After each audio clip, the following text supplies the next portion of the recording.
बिस्मिल्लाहिर्रहमानिर्रहीम। इब्तदा रब्ब करीम के इसमें अजीम से जो खालिक अर्ज़ व समा है, मालिक शर्क व गर्ब है।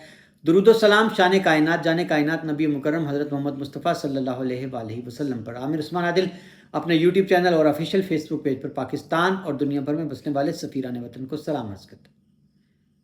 नाज़रीन, आज ज़िला गुजरात तहसील खारियाँ में एक बड़ा ही अजीब वाक़या रूनुमा हुआ। कच्चे के इलाके में जनूबी पंजाब में सैलाब की तबाहकारियाँ किससे भूली हैं।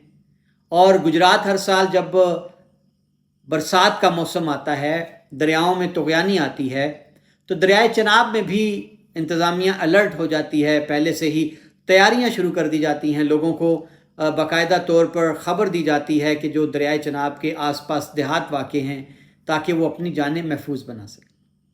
क्या आप गुमान कर सकेंगे कोई भी गुजरात का रहने वाला, ख़ासतौर पर तहसील खारियाँ का बासी, जो कि जिसका शुमार पाकिस्तान की, पंजाब की खुशहाल तरीन तहसीलों में होता है, जहाँ कच्चे के इलाके जैसा, जनूबी पंजाब जैसा कोई रहन सहन लोगों का है ही नहीं। और बात करें हम तहसील खारियाँ की, तो ख़ास तौर पर यहाँ से तो ना कोई नहर गुजरती है, ना कोई दरिया है। तो आज जो मनाजिर दुनिया में देखे गए हैं वो बड़े हैरान कुन हैं। ये आप अपने मोबाइल स्क्रीन पर देखेंगे कि किस तरह से कश्तियाँ मंगवाना पड़ गई लोगों को रेस्क्यू करने के लिए, जो लोग पानी की वजह से अपने घरों में महसूर होकर रह गए थे, और किस तरह आज रेस्क्यू ऑपरेशन हुआ। नाज़रीन, ये क्या माजरा है कि ना नदी, ना नाला, ना कोई दरिया, ना नहर। तो ये गुलियाना, जो कि कोटला से खारियाँ जाते हुए एक मरकज़ी कस्बा है, बड़े उमारा की बस्ती है, बड़ी आलीशान कोठियाँ हैं सड़क पर। ये पूरा इलाका, पूरी बेल्ट ही यूरोप में मुकीम होने की वजह से बड़ी खुशहाल है। तो ये क्या हो गया गुलियाना में? ये पानी कहाँ से आ गया? ये दरियाए नू जो है, वो नू की कश्ती और ये दरिया जो है, ये क्या, कैसे मनाजिर? तो नाज़रीन, ख़बर कुछ यूँ है जनाब कि गुलियाना, जो कि बरलब सड़क वाक़े है, वहाँ से बगवाल को भी एक सड़क जाती है। कोटला एक बहुत आबाद सड़क है जो कि आज़ाद कश्मीर को खारियाँ से मिलाती है, कोटला के रास्ते से। और इस वक्त सबसे ज़्यादा ट्रैफिक जो है गुजरात और इस्लामाबाद जाने वाली, वो तमाम बिम्बर, अवान शरीफ, बरनाला से आने वाले लोग भी, कोटला से आने वाले लोग भी, वो गुजरात डायरेक्ट जाने के लिए कोटला से गुजरात का रास्ता नहीं लेते। कोटला से वो कुतुब गोलड़ा, लंगड़याल से गुलियाना आते हैं और जीटी रोड लेते हैं। इसी तरह इस्लामाबाद के लिए भी है, बेतहाशा ट्रैफिक होती है। तो अब हुआ क्या कि बारिशी पानी जो है, निकासी आब ना होने की वजह से गुलियाना में वो पानी जमा हो गया, और जो इलाके ज़रा नशेब में थे, जो घर नशेब में थे, वो ज़ेर आब आ गए। और ये इतना गंभीर मसला बन गया इन 2-3 दिनों में कि बारिश रुकने के बावजूद भी वो पानी ना उतर पाया। और नाज़रीन, यहाँ से रोज़ाना जो गुज़र होता है मुसाफिरों का, राहगीरों का, साइकिल, मोटरसाइकिल सवार, गाड़ियों वाले, ख़वातीन ख़ास तौर पर इस इलाके में बहुत ज़्यादा खुद ड्राइव करती हैं, तो लोग आजिज़ आ चुके, लोग आज बहुत मजबूर देखे गए। और फिर आज सुबह रेस्क्यू 1122 खारियाँ को इत्तला मिली सुबह 8 बजे कि गुलियाना में कुछ घर हैं जो कि पानी की वजह से महसूर हो गए हैं, और वो घर से बाहर ज़रूरियात ज़िंदगी के लिए ना आ सकते हैं, ना ही जा सकते हैं। इस पर रेस्क्यू 1122 की टीम ने, जमशेद गुलजार साहिब हैं तहसील इंचार्ज, उनकी क़यादत में एक रेस्क्यू ऑपरेशन किया कश्तियों के साथ। गुलियाना जब वो पहुँचे हैं तो उनको जो मुतासरा घर थे वहाँ तक जाने में बड़ी दुश्वारी का सामना करना पड़ा नाज़रीन। और बार बार जो है वो रास्ता ही उनको कोई नहीं मिल रहा था, रसाई आसान नहीं थी।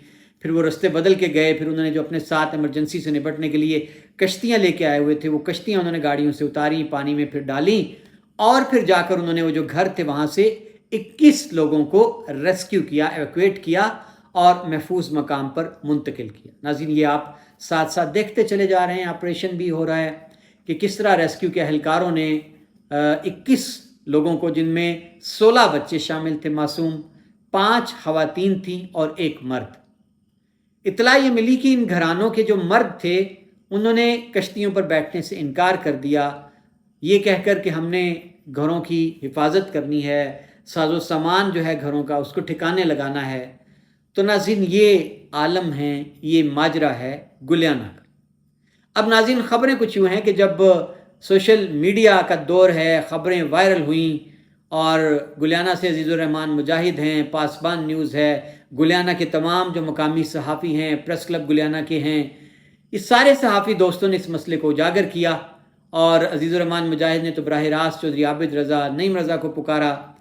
تو پھر اب اطلاعات یہ ہیں جی کہ گلیانہ کے جتنے سٹیک ہولڈرز ہیں تمام جماعتوں کے، وہ پھر اٹھ کھڑے ہوئے، اور پیر ظہور الامین ہاشمی کا ایک بڑا نام ہے رفاع کے حوالے سے گلیانہ میں، تو ان سب لوگوں نے اے سی کھاریاں سے بھی رابطہ کیا، ایڈمنسٹریٹر بلدیہ، پھر ساری ٹیمیں اکٹھی ہوئیں، اور ناظرین بڑی قربانی سامنے آ رہی ہے گلیانہ کے مقامی جو لوگ ہیں، جن میں ماسٹر سعید انور صاحب بھی ہیں، دیگر افراد بھی ہیں، اگر کسی کا نام رہ جائے تو معذرت، کہ انہوں نے اپنی ذاتی زمینوں کی قربانی دے دی لوگوں کو اس عذاب سے نکالنے کی خاطر کہ آپ کٹ لگائیں، شگاف لگائیں جو پانی اکٹھا ہوا ہے، ہماری زمینوں میں سے بے شک پانی نکال لیں، پانی چھوڑ دیں ادھر، تاکہ یہ لوگ اور یہ گھر جو ہیں یہ تو بچ جائیں۔ تو یہ بھی آپ مناظر دیکھیں، اب رات کے اس پہر جو ہے وہ آپریشن مکمل تقریباً ہو چکا ہے، رکھنا جو ہے شگاف وہ ڈال دیا گیا ہے، پانی تیزی کے ساتھ وہ متبادل اپنا رخ لیتا ہوا دکھائی دیتا ہے۔ تو امید یہ ہے کہ صبح تک یہ پانی جس نے پورے اس علاقے کو گھیرا ہوا تھا وہ اب اپنا رستہ بنا لے گا۔ لیکن ناظرین یہ عارضی حل تو ہے، دیکھنا یہ ہے کہ کیا ہماری بستیاں ڈوب جائیں تو پھر ارباب اختیار حرکت میں آئیں گے؟ کیا اسسٹنٹ کمشنر جناب ڈپٹی کمشنر ان کی عملداری میں گلیانہ نہیں آتا؟ کیا یہ ان کا فرض نہیں ہے؟ کیا ان سے باز پرس نہیں کی جا سکتی؟ بھلا ہو سوشل میڈیا کا کہ جو کم از کم آج اپنے جو پسے ہوئے عوام ہیں ان کے حق کی آواز تو بلند کرتا ہے۔ میں تمام ان لوگوں کو، صحافیوں کو، سول سوسائٹی کے افراد کو، سیاست دانوں کو، جنہوں نے آج بڑا قدم اٹھایا اور گلیانہ کا یہ مسئلہ جو ہے اس کو بھلے عارضی ہی صحیح حل تو کروایا، دیکھنا یہ ہے کہ مستقل بنیادوں پر اس کا حل کب ہوتا ہے اور کون کرتا ہے۔ عامر عثمان عادل کو اس کے ساتھ ہی اجازت دیجیے گا اور اپنا بہت سا خیال رکھیے گا۔ اللہ حافظ۔